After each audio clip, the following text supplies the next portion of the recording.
let's talk about frames and keyframes. They have different functions and they are represented in different ways as well. This is a frame. It's a blank frame.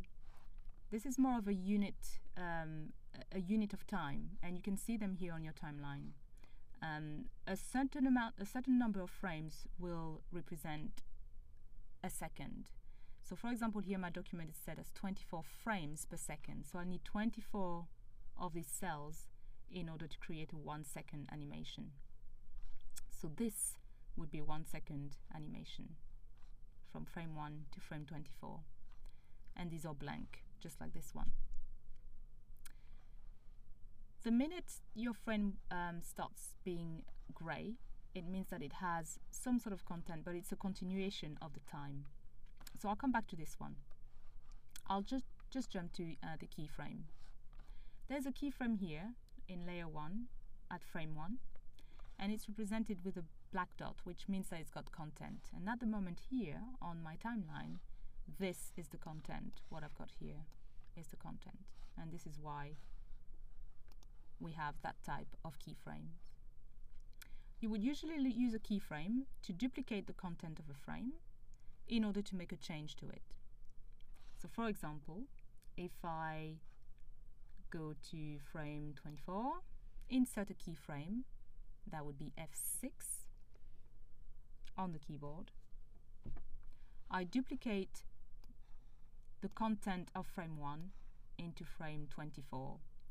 And in between them, you notice that you have all of these gray frames. And this just indicates the amount of time this content will be on the timeline.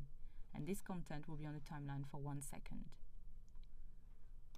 At the end here, or just before the last keyframe, you'll find this frame here with another white rectangle inside it. And this indicates the end of the first keyframe. The first keyframe lasts for 24 seconds, or 23 seconds, here. In frame 24, in fact, I should be moving this to frame 25, but in frame 24, I've got a keyframe, which means that I can make a change to the content of my stage. So if I select that, for example, and remove my white frame here, this content is now different from the first one. In the first one, I've got this object, and in frame 24, it's disappeared. Okay. Now I can move keyframes if I'd like to. I can move this keyframe somewhere on frame 40, so I can just grab it, select it, click and drag, and move it to somewhere else as well. So in a sense, what I've done is that I've extended keyframe 1 here all the way to frame 49.